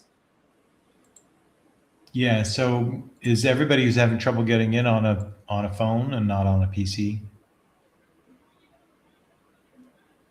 Because if that's the case, that could be the issue. Yeah, that might very well be. That's unfortunate. I might wind up having to rethink this restream thing if this is going to be a problem with some cell phone connections. But any more questions or anything y'all have in chat, please throw them up there. But I think we're going to probably be winding up here shortly, unless you had something else you wanted to chat on, or if you wanted to get back to the subject of Mark and them. Well, no, my position would just be simply that what you see is gradual evolution of idea sets throughout this whole period, right? And that's what we would expect. We would expect no harsh discontinuities when people are telling a story. They're going to tell it in the way that makes sense at their time, but they're going to draw on older traditions. Like look at Sherlock Holmes, right? Sherlock Holmes is guarded by copyright law for 75, 80 years. So the Conan Doyle stories are the only thing that exists. But once the copyright's over, you get like way more exploring of the concept of Sherlock Holmes and what you can do with Sherlock Holmes. And you get Sherlock on BBC and Elementary on I think it was on CBS. I forget who carried it. And you get Enola Holmes on Netflix, and you get like this giant proliferation of all these Holmes related stories. And there were no copyright laws in the ancient Near East. So you could just riff off whatever you wanted, but you were going to riff on something that was culturally salient, that had already made it in the market and had already made sense. And you're going to make a twist. Cognitive association. Yours, but you don't want to bring in something that nobody's ever heard of, usually because people are going to have like neophobia to it, and they'll think it's not great. So when in these religious traditions, when you innovate, you've got to make it look old. And you don't want to make it look like an innovation. You want to make it look like a restoration. And that's the tradition that's happening all the time. So when you read the prophets are actually innovating. They're starting a new religion. But they can't make it seem like it's a new religion. So they've got to make all these backstories that show that what they're really doing is a restoration. And guess what? That's the standard strategy to this day, mostly, right? And when a religion's really successful, it's usually because it was successful at framing itself as a restoration, like the Mormons did. Whereas when it struggles, it's often because it's seen as a novelty, like Scientology. So there's two more time frames that I really wish we probably should have covered them a little better. We mentioned, and I didn't have the pictures at all. I realized I didn't have the pictures for the mentioning of Asherah that happened on the Pithis in Kuntillet Ajrud site, and I did not mention the other one on. It was the bench that has. So I can share an Asherah. I can share some Asherah images with you if you sure. Want. Yeah, and also I wanted to put a timeline on where we think that all is, and I wanted to clear up that this is happening both in the north and in the south. So we have this in the Israel area and in the Judah area, and we have this right before Josiah. I think is the timing on this. Here, let me put this up there. Yeah, so this is one Asherah image, and you see the emphasis on the genitalia, and then there's goat figures on her, and there's a man who's holding what looks like a snake that's part of her hair. And then when you scroll down, this is just a stylization of that. And I'm not sure if you can see like direct, obvious fertility imagery in this yourself, but I can certainly see it. And you certainly see trees and goats being associated with that figure, right? Certainly. We got Lupin that's in here. I'm going to bring Lupin in here. All right. We'll bring him. We don't need to share that for much longer. yeah. Lupin, how goes it, man? If you're Can't talking, really hear you, mute, Lupin. Chief. Okay, well, I guess Lupin's got something else going on. Not sure. But yeah, that's interesting. But the timelines, I didn't clear up the timelines earlier about the stones that were found with the magic hand on them, specifically mentioning, nor the one that the Pithis pots that says the blessings to Yahweh and his Asherah. But I think we're talking 780 is the time frames that these are dated on. Yeah, and if you read through the Hebrew scriptures with the idea that Yahweh is symbolized by a rock, and then you read 1 Corinthians 10:4, where Christ was the rock in the desert. There's all kinds of like Christ is or the Lord is my rock, and Yahweh is, and then even Peter the rock. And then you realize that the standing stone and pole was the God's symbol, and so Yahweh was symbolized by a rock repeatedly, and we see all these polemics against stone and wood being the source of like the divine being. It's not hard to see the continuity there if you know where it's coming from and where it's going, right? Yeah. Can you guys hear me now? Yeah, I can hear you. Okay. I'll just let you guys talk. I just saw that you were live. I think I've seen Robert on some other channels. I can't remember where. Maybe like on Proverbs Guys or something like that, or Gangster Ghost channel or somewhere. I don't know where I've seen you from. I think I've seen Curt somewhere too. I don't know where. Curt's famous on tacos. Oh, maybe that's where they banned me. They banned me off that channel, but. I didn't even do anything, but they were like, they need to pay $1,000 for me to get back in. It's like, oh, yeah, whatever. All right. Hope somebody pays that because I'm not interested in joining. Go ahead. I didn't want to make it about that. Did you have anything that you wanted to ask about or questions? I just kind of joined in, and then I was my mic and stuff. My audio was set up incorrectly. I'm not sure exactly what you're talking about. I just heard. The last thing I heard was Jesus is described, or as the rock or something like that. Which So in 1 Corinthians 4, Paul describes that everybody during the Exodus drank from the living water of the rock from the desert, and the rock was Christ. Yeah, symbolically, sure. And Paul doesn't state that he's making a symbolic reference there, but he definitely does say that he's using allegorical interpretations of the Hebrew scriptures elsewhere. Yeah, so that's certainly a reasonable position to hold. Yeah, I hold that they can be both symbolic and literal at the same time. There's multi levels to the Word of God, so. Even the physical things that happen carry a symbolic and allegorical, metaphorical, and spiritual lesson within it. So, like I said, I just jumped in. I just jumped in mid convo. So. Yeah, but we know that the story of the Exodus, where Moses strikes the rock and water comes out and everybody's able to drink from it, we know that could not possibly have happened. How do we know that could possibly have not happened? Because there's 600,000 people, and 600,000 people can't drink from the same spring in one day. Says in the depiction. Well, two things here, Lupin. Two things. First of all, how much water came from the rock? Well, how big of a rock can you imagine that we can get a stream that could water? Have you ever been to a sports event where everybody's trying to get a drink at the same time? Yeah. Is it easy? Or do you have to wait in line for a long time? I mean, usually there's more than one vendor, and sometimes you got to wait. Yeah. There's more than one vendor. Correct. Imagine there's only one. Or sometimes you got to wait. But I mean, are you an atheist? Imagine there's 600,000 men and all the other people associated with them, and there's only one source that they can drink from. And if you imagine how difficult it is at a stadium full of like 12,000 people to get a drink during a sporting event, you'll understand the problem of 600,000 people drinking from one spot. How much water came out of the rock?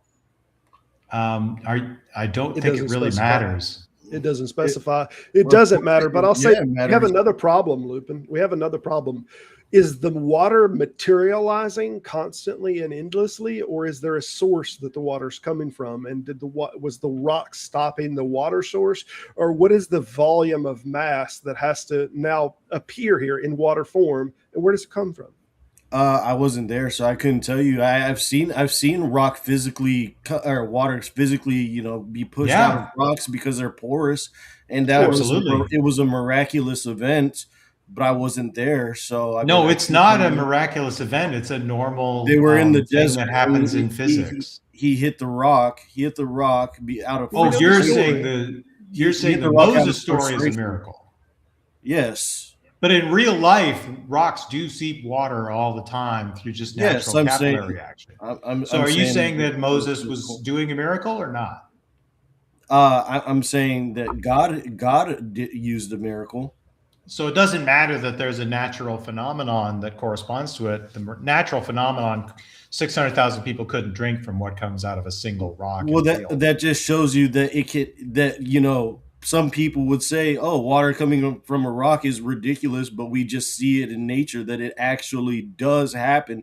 So that just opens up that level. We're talking about the difference between condensation, though, like a condensation coming through a rock, and the difference between water that can feed 600,000 people. I mean, I can't even begin to express the difference.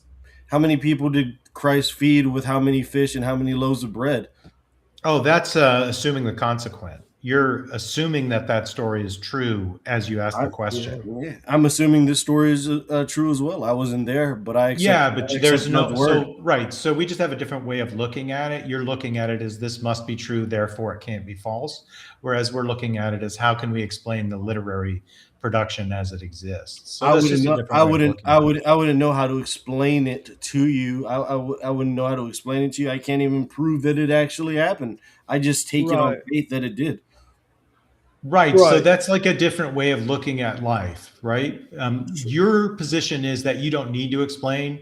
You just want to think this story is really cool. And someone could do that about Star Wars, or they could do that about Harry Potter, or whatever particular mythos that they enjoy. That's fine. You can just do that, but you can't demonstrate it to anybody else.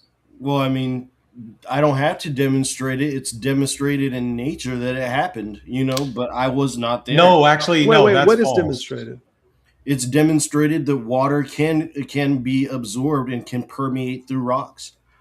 So that's correct. But there's no water that comes out of a rock that 600,000 people could drink from in a single day. Well, do you believe that it even happened in the first place? Do I believe the Exodus took place? Yeah. No. Okay, so what are we doing? Are you an atheist? There's a ton of evidence that the Exodus. There are plenty of people who aren't atheists who believe the Exodus never took place. There are plenty of Catholic theologians, non sequitur, Mormon theologians, Jewish theologians who don't believe the Exodus took place. So it doesn't have anything to do with atheism. It has to do with how you construct your understanding of the text that we have. Mm-hmm. And from God could exist and there could have been no Exodus. And the Exodus might have happened with no Christian God happening. That's not how I look at it. There's no relationship between your theistic beliefs and the story of the Exodus necessarily. Well, as a Christian who believes in biblical truths, I believe it, and I believe that miracles do happen, and you have to look at it through context. And like I said, there's multiple layers to many parts of the Bible, whether it's Old Testament, so Lupin, New Testament. So Lupin, when you're making a decision about what to do in your life, do you frequently cast lots to find out what God wants you to do? I rolled the dice whenever I joined this stream. So you do cast lots to find out what God wants you to do. Yeah, and do you think a lot of Christians do that these days? Everybody does that. Every time you go turn on your car, you're casting lots. You're hoping that it works. You hope you don't get into an accident. Oh, no, that's not the same as casting lots. Casting That's lots? so different. What are you talking? Well, what define casting lots for me then? So rolling dice would be an example of something very similar to casting lots. Casting lots is doing something that is going to result in something apparently random and letting the God determine what you'll do on the basis of the randomness, right? So drawing straws is a kind of way of casting lots, or throwing the I Ching would be a way of casting lots. Yeah, gambling, placing a bet, So do you think God is in charge of each outcome of like drawing straws or casting lots?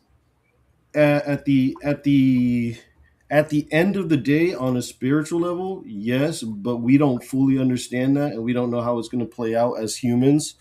So at the end of the day, I do believe that God is control, and we do have free autonomy and somewhat free will. Yeah, but the Bible specifically tells you to cast lots to find out God's will, right? So you in the book of Jonah, take chances. No. It's specifically telling you to cast lots. In the book verse? of Jonah, when Jonah is asleep in the hold and there's the great storm comes and it's going to capsize the boat, they cast lots to find out from God who's causing the problem. And God has the lots point to Jonah. So they throw Jonah overboard and the sea calms, and that is a sign to them that Yahweh, the God of Jonah, told them who did it, and therefore they actually have to go worship Yahweh now instead of worshiping their other gods, because he saved their ship from Jonah's terrible fleeing from the city of Nineveh. And then that's when Jonah gets swallowed by the sea creature, right? So chapter 1, 7 through 10. So God used Jonah as an instrument. God showed that Jonah was the problem by the results of the lots. And then the Christians do that too. Well, the result is a story. It's a story somebody wrote.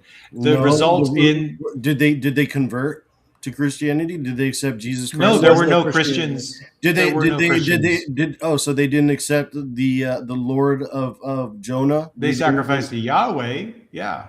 Okay, so they didn't know Jesus. They probably sacrificed to Yahweh's consort Asherah Jesus as well. Jesus didn't technically exist back then, even though he's been here since the beginning of time and before the beginning of time. He's always Jonah didn't know about that, right?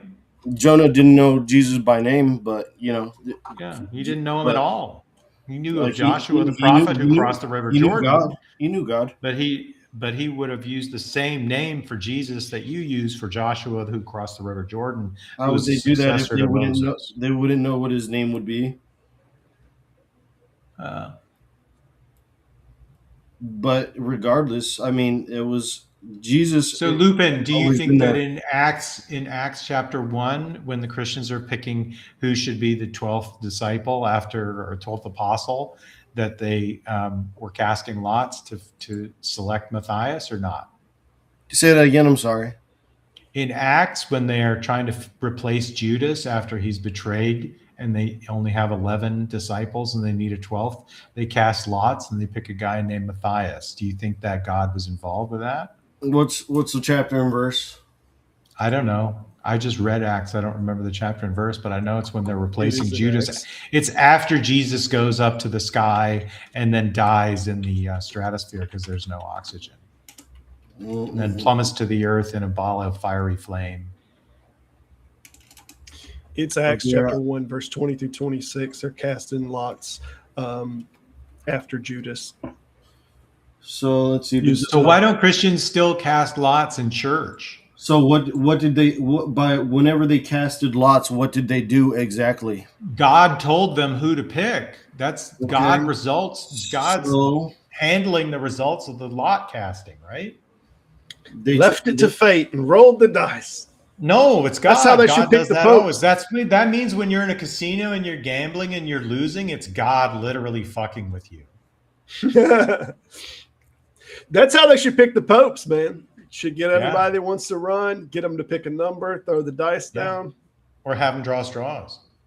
There you go. Maybe. I don't know. I'm not a Catholic, so I don't follow any of that.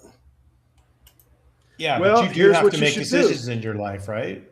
You should ask whether you should follow that, and you should flip a coin, and maybe you will follow that. Yeah, you should ask God whether you should become a Catholic and cast lots. That's a good idea, Robert. Lord, should I become a Catholic? Now flip a coin. No. Why? I'll do that. You have to tell God which result will make you a Catholic first. I'll let God tell me how to do it. I don't know if I want to flip coins or draw straws yet, or roll some dice. Lots to find if it's higher than 7, higher than lower than if it's 7 or 11 or higher or lower. I'm not sure exactly what God hasn't revealed that to me yet. God just tells me that to put my faith in Him and believe in Him and accept Him as my Lord and Savior, that I'll be saved. So how does God do that to you? How does God through His word? Through His word. Is God in the room with you now? Promise? Yeah. And what's He telling you? He told me to click on this to see what was going on. Okay. Does He have a hat on? No. Does He have eyes? I don't know. Well, Jesus had eyes. What color was His eyes? I don't know. Yeah? What color was His hair? The walking Jesus? Did He have a mustache? He could grow one. So you're saying He was a man? Jesus was a man, yeah. Everyone can grow. So He didn't experience anything of what it was like to be a woman? Why would He? Well, because the church fathers say that Jesus experienced every problem that humans go through, and that was the reason His sacrifice was actually effective, was because He'd experienced every single problem. But if He'd never gone through childbirth, I'd say that's a pretty big fucking problem. Well, if you listen to the Gnostics, I don't know about childbirth, but there's some kind of association that He is a mix between a man and a woman, that He's something before. Yeah, there's second century literature. Yeah, it's second century literature, but the ideal was incorporated into the Gnostic ideology that He was something as a hybrid, the original Adam, in between a man and a woman before Eve was divided. Yeah, like Tiresias or Yahweh of the breasts in the womb. There's some arguments that all of the feminine depictions might have been by request, that this was something more of a representative of both sexes inside of the characteristics. But I have doubts in it. And Paul clearly is like against the Aristotelian categories, right? He says in Christ there is no male and female. Yes, absolutely. So what's the goal of this channel? Is it just to have like theological discussion or what? What's the goal? I would say the goal was to get you on this stream because it's totally worked. Well, obviously we cast lots. Was the origin in of Yahweh. advance, and Yahweh said Lupin will show up and you'll have a chance to talk to him. And then it worked. I mean, I'm here to proclaim the gospel that Jesus Christ is our Lord and Savior. Yeah. Right. So maybe it it played out just the way that Jesus Christ wanted it to. Yeah, maybe it did. Yeah, I believe it. I believe it did. All right. Well, you can let him know for me that he's a dick. Oh, he already knows. He doesn't need. He knows he's a dick. No, he doesn't. He doesn't need me to tell you what you think of him. He already knows. Oh, okay. Yeah. Are you familiar with the Landauer limit on knowledge? I'm sorry. Say that again. Are you familiar with the Landauer limit on knowledge? No. Do you know why AI costs so much energy? Because it requires a lot of power to run that. Because every time you update a piece of information, you generate heat, right? Yeah. Mm-hmm. So does Jesus have like a brain? You tell me. I don't know. I don't believe in Jesus. You're the one who believes in him. Okay. So you don't believe that Jesus Christ was a real person? No, he couldn't have had all the knowledge in the world inside one human brain. It would have exploded. Well, how do? So Well, much he veiled some of his power. He veiled some of his godly power and knowledge. So he was like Clark Wait, Kent wait, with wait, the wait. How glasses did he on? do that if the book said in him dwelled all the fullness of the Godhead bodily? That's in the book. It did, but it was veiled. It was veiled so he could experience life as a human, for our benefit, not for him. So But for some reason it was all in him, but he didn't have access to it. after he resurrected, he has access to it. Yeah. So you would say delivering a baby is not actually one of the important components of human life? Why would you say that? Experience. How did you grab Well, how would that you have a in human there? species if you never have any babies? What do you? I mean, I don't understand where the question is going. Let me connect it a little. What he's referring to is the I'm a idea that if Jesus was supposed to experience and everything, and he only was a man and not a woman, then there's a huge disconnect. Half of the entire society, he's missing something from them experientially. He gave birth to the Christianity. So So Do you think you he passed think it that's through the his same? pelvis? what's that? You think he passed a bowling ball sized church through his pelvis? No, I think he died an excruciating death on the cross for our sins. Yeah, it's not the same. It was worse. No, not Have really. you- It's have about, you- have- it's have you- about have 7 you- have you- hours. have It's you- about have 7 you- hours of have you- being have you particularly given birth? unpleasant. Have you given birth? Thankfully, no. Okay. But I've seen plenty of them. Do you have a wife? Has she given birth? So you don't know. So So- you don't even know what it's like. You don't even know. So, what it's like. so You're I just have showing probably your delivered at You're just least showing your arrogance. 300 babies. hey, I hey, know I'm exactly sorry, what but- it's like. just yeah, he's a doctor. Point of order, though, we're actually Who's a wrapping the doctor? video up. We generally Curt, we generally run for 2 hours, and I need to Yeah, do some we are wrap up. Try to out of handle the time. last Yep. Q&A. I'm going to pull you off the stage if you want to chat a minute after the end of the video. We're welcome to, but I'm going to pull you off for the stage for a moment. We did have Curt as our primary guest here. I do want to do this last Q&A, and then we're going to wrap it. And if you stick around for a minute, you can chat with Mr. Lupin, and I could chat with him. Otherwise, we're going to go ahead and wrap the video, though. You want to try to address this question? So the question is, if Jesus was from an outside Judaism and outside Roman society tribe, would that make his story less likely to be supernatural? Apache Jesus hypothesis, for example. This is just it's a very difficult question for me to answer.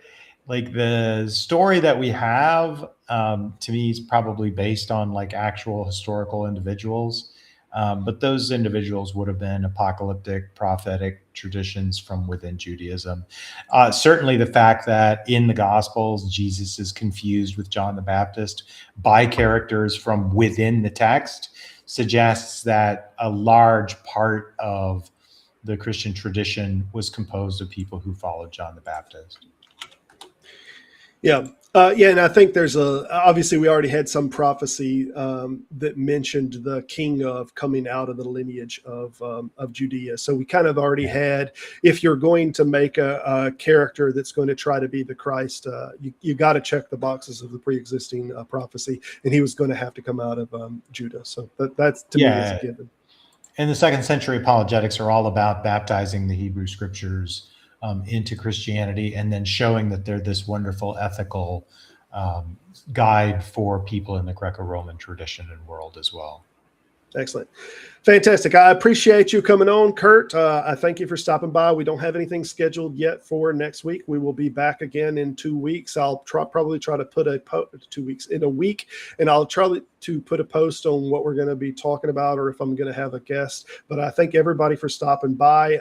Remember to stay skeptical and be skeptical of your own self as well. Any last words, Curt? I'll give it to you. No, this was a ball. I really enjoyed it. It was fun putting together the presentation, and I got exposed to a bunch of ideas that I hadn't really explored in this level of depth before. So thanks for the opportunity. Fantastic. Thank you, everyone. Y'all have a